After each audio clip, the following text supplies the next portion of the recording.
Hello my dear students. आज शुरू करते हैं class 8 science chapter 1 crop production and management. ये बहुत ही अच्छा चैप्टर है।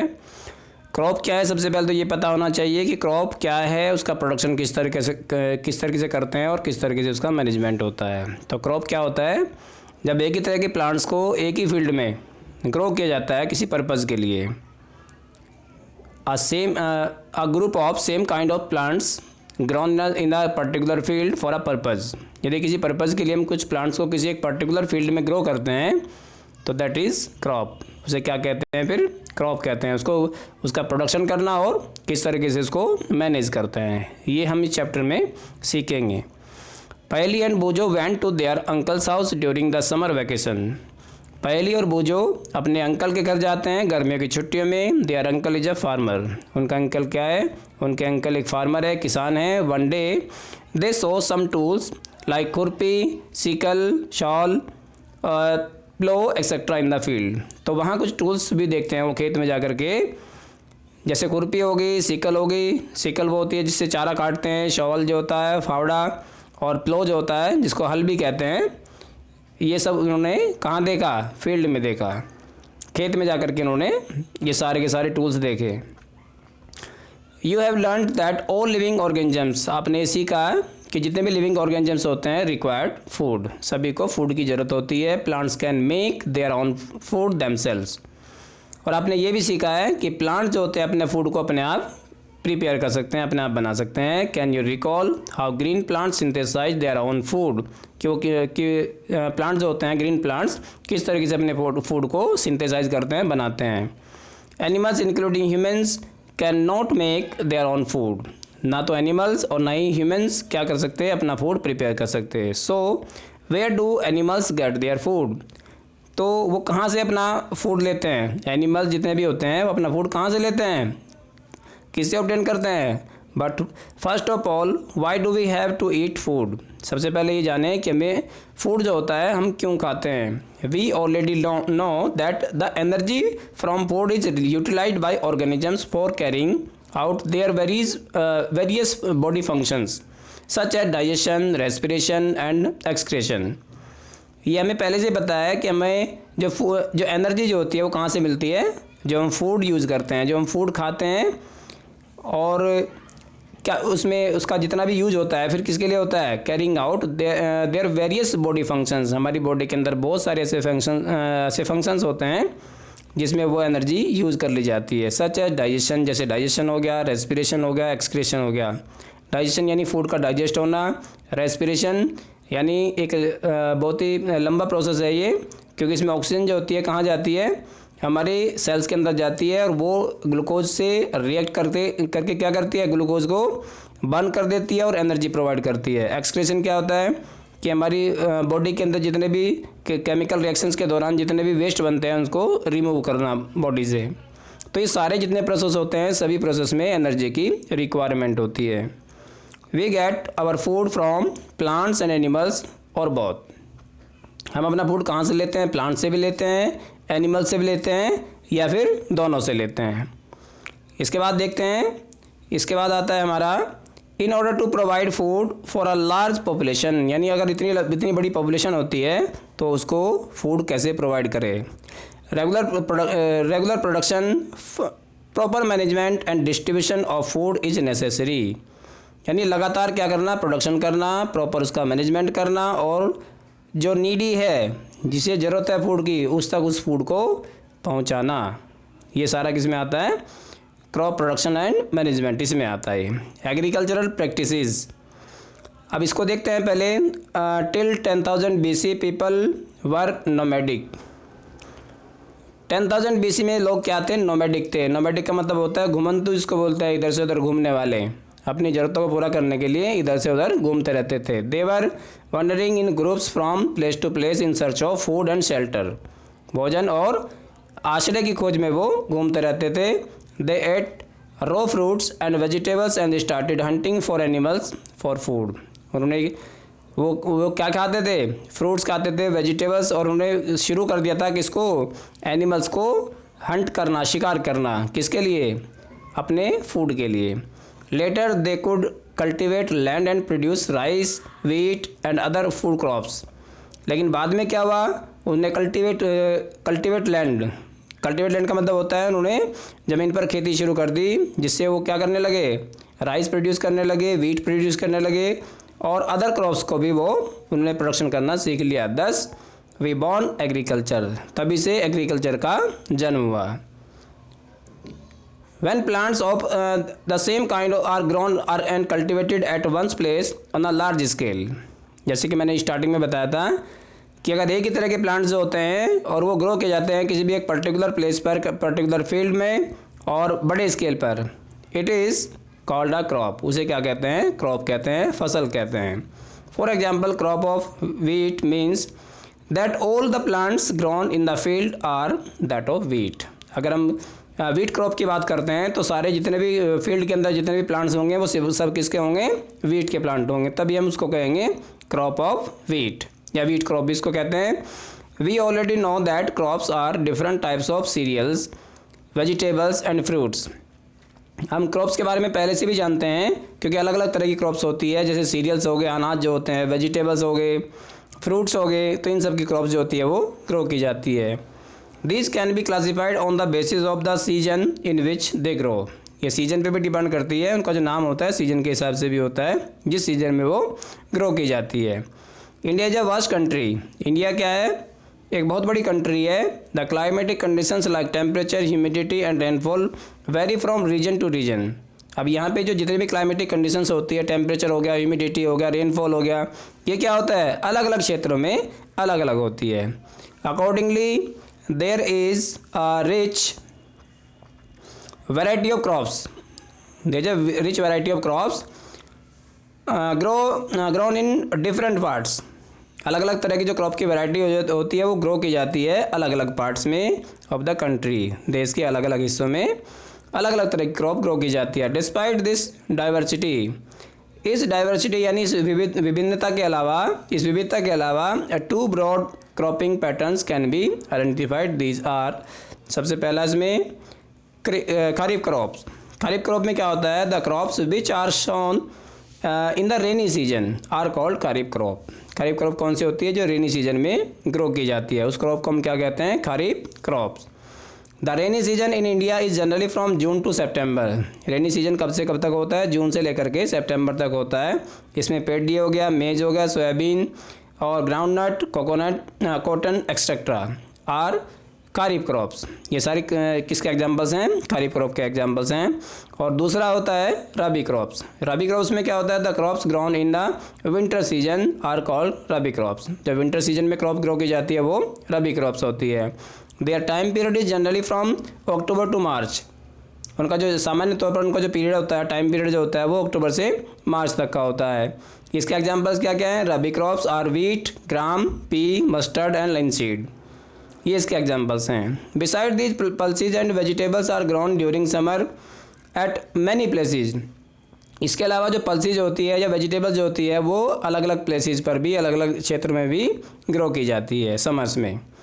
इसके बाद आता है basic practices of crop production. Basic practices क्या क्या होती है क्रॉप प्रोडक्शन के लिए, तो सबसे पहले आता है cultivation of crops involves several activities undertaken by farmers over a period of time. जब भी कल्टीवेशन करते हैं क्रॉप का तो उसमें बहुत सारी प्रैक्टिसेस जो होती है, बहुत सारी एक्टिविटीज जो होती है इन्वॉल्व होती है उस पूरे टाइम पीरियड में। You may find that these activities are similar to those carried out by a gardener और even by you when you grown ornamental crops in your house. या कभी कभी क्या होता है, हम ऑर्नामेंटल क्रॉप्स भी अपने घरों के आसपास में, ऑर्नामेंटल जो क्रॉप्स होती है, ऑर्नामेंटल जो प्लांट्स होते हैं वो होते हैं जो सजावटी पौधे इसको बोलते हैं हम, जो हम ज़्यादातर किसके लिए, जो फ्लावर्स जो होते हैं, फ्लावरिंग प्लांट जो होते हैं ज़्यादातर वही आते हैं इसमें ऑर्नामेंटल में, या फिर कुछ ऐसे भी होते हैं जो सजावटी पौधे इसको कह सकते हैं हम, उसके तौर पर उगाए जाते हैं, तो ये भी इसमें आता है। इसको हम गार्डनिंग करते हैं उसमें भी ग्रो कर सकते हैं। दीज एक्टिविटीज और टास्क आर रेफर्ड, ये इस तरह की एक्टिविटी जो है वो इस तरह का टास्क है जो रेफर करता है किसके लिए, टू एग्रीकल्चर प्रैक्टिसेस। किसके लिए करता है, एग्रीकल्चरल प्रैक्टिसेस। और these activities are listed below. अब इसमें देखिए एग्रीकल्चर की कौन कौन सी एक्टिविटीज़ होती है जब हम क्रॉप प्रोडक्शन करते हैं तो हमें जो है ना बहुत सारे कार्य करने पड़ते हैं, बहुत सारे इसमें काम करने पड़ते हैं। तो उसमें स्टेप बाय स्टेप है ये सारे के सारे। तो सबसे पहला जो स्टेप है इसमें प्रिपरेशन ऑफ सॉइल, यानी सबसे पहले किसको, सॉइल को तैयार किया जाता है। क्या करने के लिए, सीड ग्रो करने के लिए या क्रॉप को ग्रो करने के लिए। जब सॉइल तैयार हो जाती है तो उसके बाद में सोइंग ऑफ सीड आता है। सेकंड नंबर पे बीज की बुआई जो होती है ना वो की जाती है। थर्ड नंबर पे आता है एडिंग मैन्योर एंड फर्टिलाइजर्स। खेत में क्या डालते हैं, मैन्योर डालते हैं, इसको खाद कहते हैं। एंड फर्टिलाइजर्स, जो फर्टिलाइजर क्या होते हैं, ये इस तरह के उर्वरक होते हैं जो फैक्ट्रीज में तैयार होते हैं। इन्हें किसान खुद नहीं बनाता, जबकि मैन्योर जो होता है वो किसान अपने फार्म पे खुद तैयार करता है।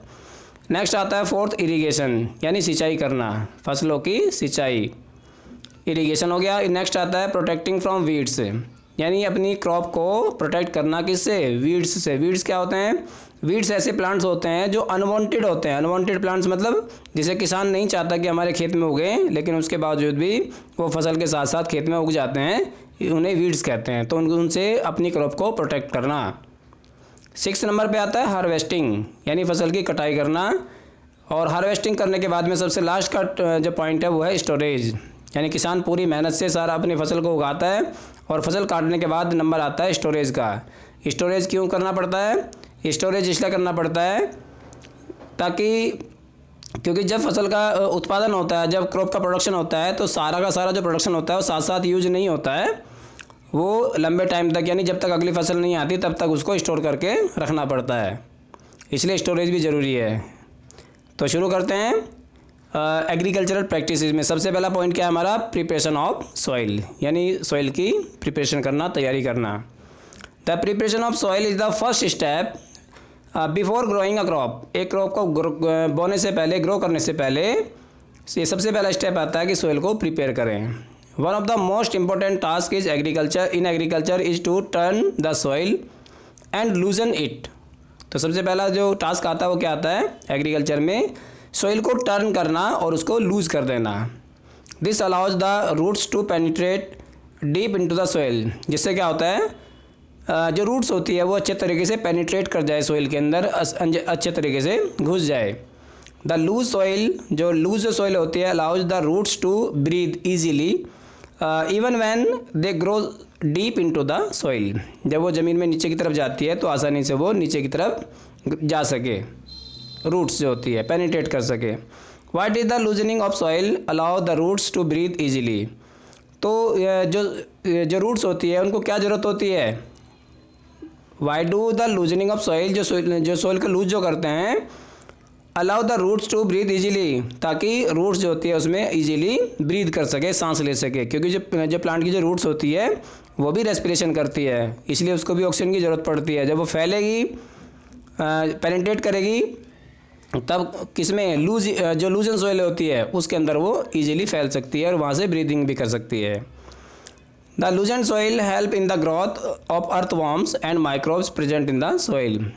इसका एक फ़ायदा और भी है, जो लूजन सॉइल जो होती है वो किस किस में हेल्प करती है, अर्थवॉर्म की ग्रोथ करने में हेल्प करती है। और जो माइक्रोब्स जो होते हैं, जो प्रेजेंट रहते हैं सॉइल के अंदर, उनको भी ग्रोथ करने में हेल्प करती है। क्योंकि ये दोनों ही, अर्थवॉर्म्स भी और माइक्रोब्स भी, दोनों ही हेल्पफुल होते हैं फार्मर के लिए, क्योंकि ये कंपोस्टिंग का भी काम करते हैं, कंपोस्ट भी बनाते हैं सॉइल के अंदर और उसको लूजन भी करते हैं। These micro organisms are friends of farmer. ये जो माइक्रो ऑर्गेनिज्म जो होते हैं फार्मर के फ्रेंड्स कहलाते हैं, since they further turn and loosen the soil and add humus to it.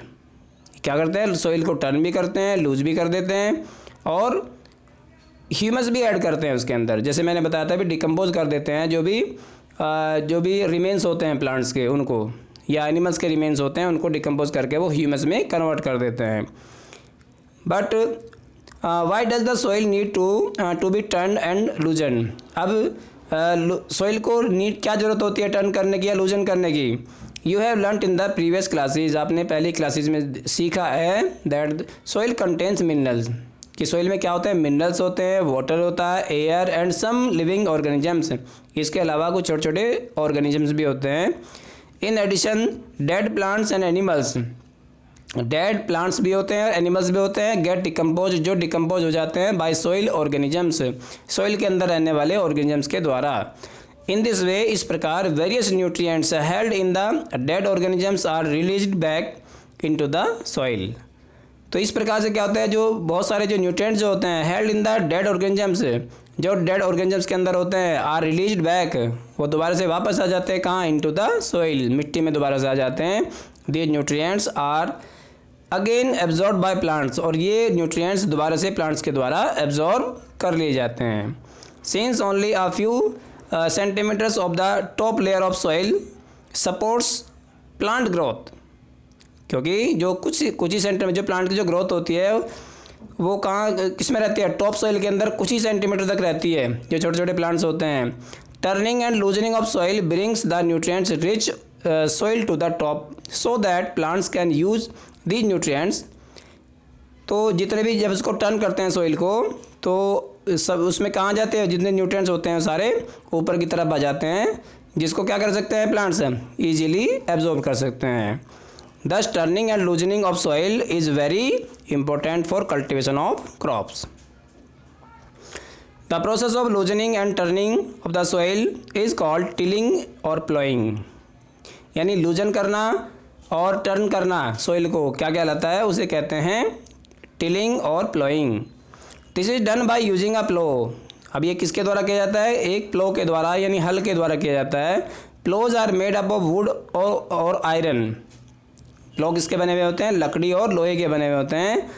If the soil is very dry, यदि सॉइल जो होती है बहुत सूखी होती है, ड्राई होती है, इट में नीड वाटरिंग बिफोर प्लोइंग। तो इसमें किसकी ज़रूरत होती है, प्लोइंग से पहले वाटरिंग की ज़रूरत होती है।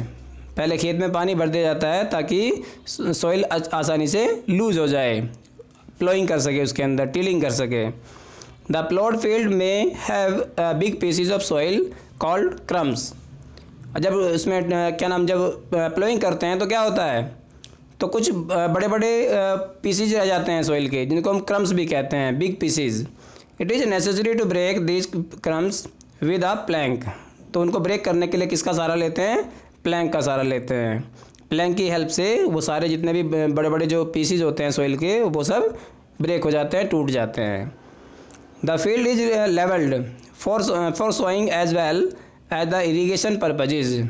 अब सोइल को क्या करना पड़ता है, उसके बाद लेवल करना पड़ता है ताकि इजीली इरीगेशन की जा सके। कहीं ऐसा ना हो कि खेत में इरीगेट करे खेत को और पानी कहीं ज़्यादा भर जाए, कहीं पानी पहुँचे ही नहीं, तो उसके लिए क्या करना पड़ता है, उसको लेवल भी करना पड़ता है।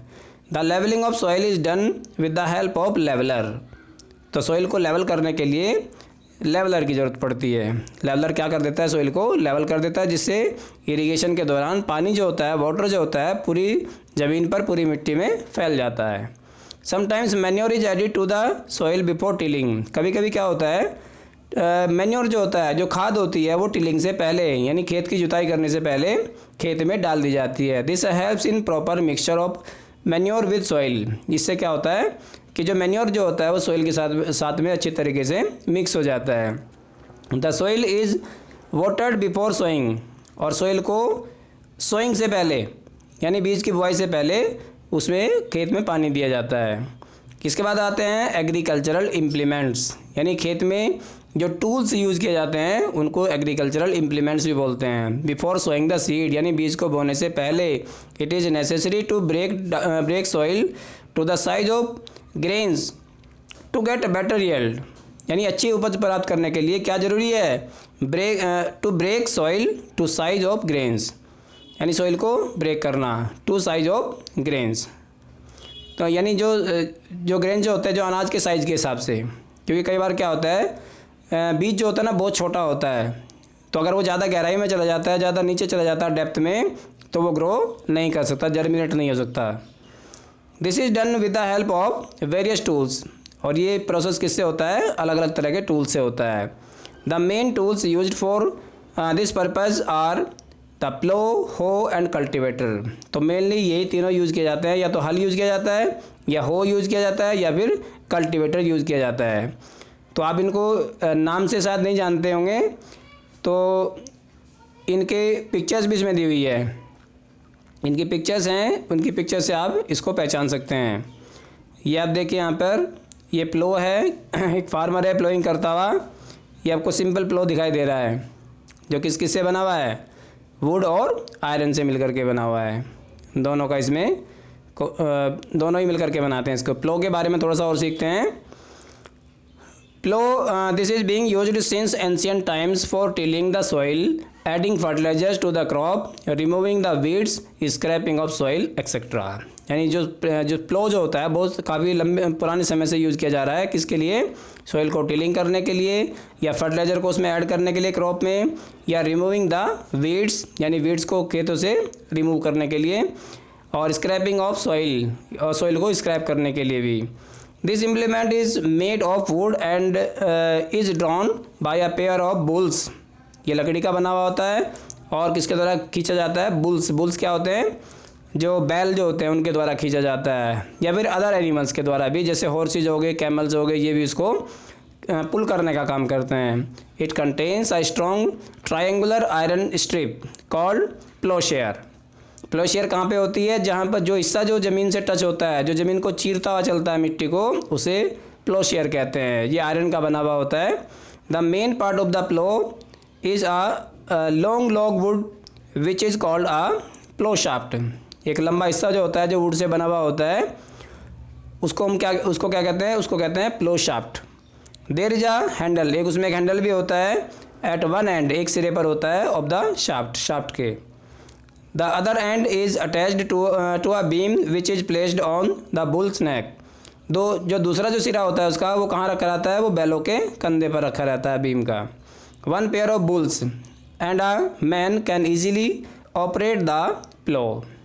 यानी एक जोड़ा जो होता है बैल होता है, यानी दो बैल हो गए, और एक जो फार्मर होता है उसको ईजिली ऑपरेट कर लेते हैं। The indigenous wooden plough is increasingly being replaced by iron ploughs nowadays. आजकल क्या हो गया है, जो पुराने टाइम का जो हल था, जो प्लो था, उसको क्या कर दिया गया है, उसको रिप्लेस कर दिया गया है। किसके द्वारा, आयरन प्लो से, लोहे के हल से। तो ये है हो। It is a simple tool, एक बहुत ही सिंपल टूल होता है, which is used for removing weeds. जो किसके लिए यूज़ किया जाता है, वीड्स को रिमूव करने के लिए यूज़ किया जाता है। And for loosening the soil, और सॉइल को लूज करने के लिए। It has a long rod of would of iron. इसमें एक लंबी रॉड होती है, या तो लकड़ी की बनी होती है या फिर आयरन की बनी होती है। A strong broad and bent plate of iron is fixed to one of its end. एक स्ट्रॉन्ग एंड ब्रॉड, एक मजबूत और चौड़ी क्या होती है, बेंट एक प्लेट होती है ऑफ आयरन, जो लोहे की बनी होती है, इज फिक्स्ड, जो फिक्स्ड रहती है, to one of its end, जो एक सिरे पर। And works like a blade, और किसकी तरह से काम करती है, एक ब्लेड की तरह से काम करती है। It is pulled by animals, और इसको किसके द्वारा खींचा जाता है, एनिमल्स के द्वारा खींचा जाता है। तो आप यहाँ पर एक हो का बहुत ही अच्छा डायग्राम बना हुआ है, इसको आप देख सकते हैं। एक इसमें ग्रिप होती है जिसको हाथ से पकड़ा जाता है, हैंडल होता है, और बेंट प्लेट भी होती है, जो क्या करती है, जो मिट्टी को चीरने का काम करती है, टीयर करने का काम करती है। एक बीम होता है ऊपर की साइड में, और एक रॉड होती है, ये काफ़ी लंबी रॉड होती है, और इस बीम को कहाँ रखा जाता है, ये जो बुल्स होते हैं उनके कंधों पर रखा जाता है। और इसके बाद आता है cultivator. Nowadays ploughing is done bye tractor. आजकल क्या होता है, जो प्लोइंग की जाती है वो ट्रैक्टर से की जाती है, क्योंकि आजकल लोग जो होते हैं बैलों को नहीं रखते अपने घर में, बैलों को नहीं पालते। ज़्यादातर जो यूज होता है मशीनों से या ट्रैक्टर के द्वारा किया जाता है। The use of cultivator saves labour and time.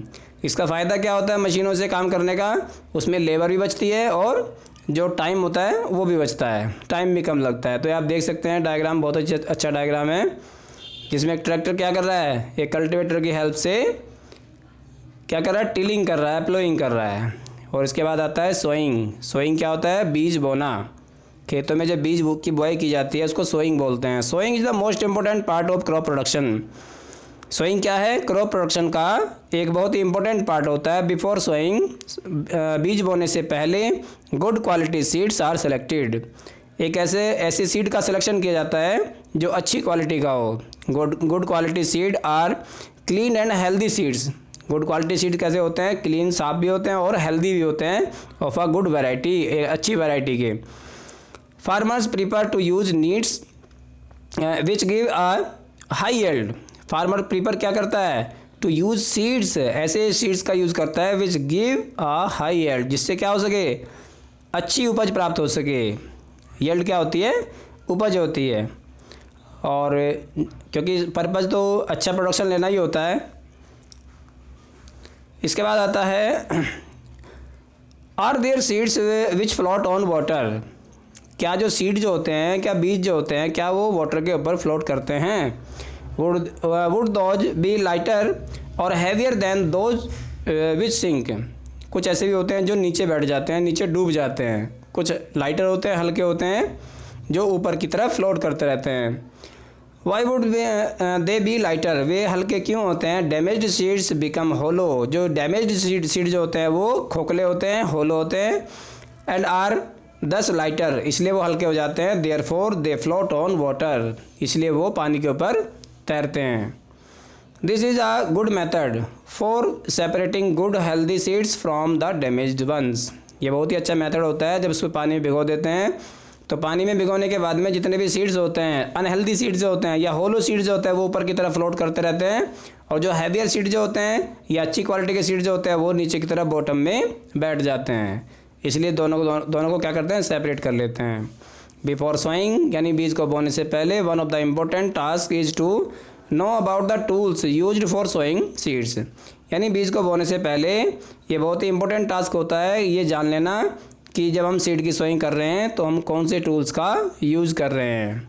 तो अभी जानते हैं थोड़ा सा जो ट्रेडिशनल टूल्स जो होते हैं, यानी जो पहले से ये टूल्स यूज़ करते हुए आ रहे हैं हम उनके बारे में थोड़ा सा जान लेते हैं। The tool use traditionally for sowing seeds is shaped like a funnel, funnel की शेप में होता है। The seeds are filled into the funnel, funnel के अंदर क्या करते हैं, सीड्स को डाला जाता है।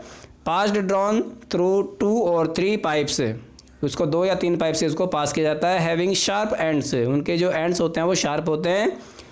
These ends pierce into the soil, वो क्या करते हैं, सॉइल के अंदर घुस जाते हैं। एंड प्लेस सीड्स देयर, और सीड्स को वहाँ तक पहुँचाने का काम करते हैं। जैसे आप इसमें डायग्राम में देख सकते हैं, ये क्या हो रहा है, इसमें ये फनल की शेप में होता है, जिसमें ऊपर से सीड डाला जाता है, बीज डाला जाता है, और उसका जो नीचे का सिरा होता है वो कहाँ रहता है, ये प्लो के साथ में जुड़ा हुआ होता है। तो जैसे जैसे प्लो आगे की तरफ बढ़ता है उसी तरीके से जो सीड्स होते हैं धीरे धीरे वो भी ज़मीन के अंदर पहुंचते रहते हैं। तो ये हो गया सीड की सोइंग। तो सीड की सोइंग के इसमें एक मेथड और भी आता है जिसको बोलते हैं हम सीड ड्रिल। ये बहुत ही फास्ट होता है, इसमें टाइम जो होता है सबसे कम टाइम लगता है इसमें सीड की सोइंग करने में। किसको कहते हैं, seed drill. Nowadays the seed drill is used for sowing with the help of tractors. अब सीड ड्रिल का जो यूज़ किया जाता है वो ट्रैक्टर के साथ किया जाता है। This tool sows the seeds uniformly at proper distances. इसमें क्या होता है कि सबसे बड़ा फ़ायदा ये होता है कि जो सीड्स होते हैं इसमें वो प्रॉपर डिस्टेंसेज पे होते हैं। एंड डेप्थ, और डेप्थ भी जो होती है उनकी प्रॉपर होती है, ज़्यादा डेप्थ भी नहीं होती। यानी सीड जो होता है कई बार ज़्यादा डेप्थ में चला जाता है तो वो भी ख़राब हो जाता है, और अगर कम डिस्टेंस अगर सीड्स के बीच में रहे तो जो प्लांट्स होते हैं वो भी अच्छी ग्रोथ नहीं करते। It ensures that the seed get covered by the soil after sowing. ये भी इंश्योर हो जाता है कि जो सीड जो होते हैं वो अच्छे तरीके से कवर हो जाते हैं सॉइल के द्वारा। और एक चीज़ और है कि सीड ड्रिल का अगर हम यूज़ करते हैं तो हमारा जो सीड जो होता है वो भी कम लगता है।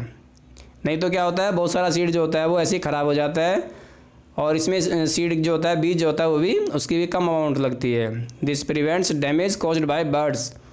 इससे क्या होता है, जो बर्ड्स जो बहुत सारे सीड्स को खा जाते हैं उनसे भी उसको बचाया जा सकता है। Sowing by using a seed drill saves time and labour. इसमें दोनों चीज़ों का फ़ायदा होता है, टाइम भी बचता है और लेबर भी बचती है, जो मेहनत होती है वो भी बच जाती है। इसके बाद आता है an appropriate distance between the seeds is important to avoid over crowding. ये बहुत ज़रूरी है ये जान लेना, क्योंकि जो अप्रोप्रिएट डिस्टेंस होता है प्लांट्स के बीच में या सीड्स जहाँ हमने ग्रो किया उसके बीच में, ये बहुत इंपॉर्टेंट होता है to avoid over crowding of plants, ताकि एक ही जगह बहुत सारे जो छत्ते के रूप में जो बहुत सारे प्लांट हो जाते हैं वो ना हो। दिस अलाउज प्लांट्स टू, ये क्या करता है प्लांट्स को, ये अलाउ करता है to get sufficient sunlight, nutrients and water. क्योंकि अलग अलग प्लांट्स होंगे तो उसको जो सनलाइट होती है वो भी प्रॉपर मिलती है, न्यूट्रिएंट्स भी प्रॉपर मिलते हैं, और जो वाटर होता है सोइल से वो भी प्रॉपर तरीके से मिल जाता है। Sometimes a few plants have to be removed, कभी कभी क्या होता है कुछ प्लांट्स होते हैं वो रिमूव करने होते हैं टू प्रिवेंट ओवर क्राउडिंग। अगर ज़्यादा प्लांट एक ही जगह ग्रो कर गए हैं तो क्या करते हैं उनमें से कुछ प्लांट्स को वहाँ से रिमूव कर देते हैं, हटा देते हैं, ताकि कुछ प्लांट्स जो वहाँ पे बचे रहेंगे उनकी ग्रोथ अच्छे तरीके से हो सके। तो आज की वीडियो में मैं सिर्फ इतना ही मैंने समझाया है। आगे की जो और टॉपिक्स इस चैप्टर के बचे हुए हैं उनको देखने के लिए मेरे चैनल में मेरे साथ बने रहिए। ओके।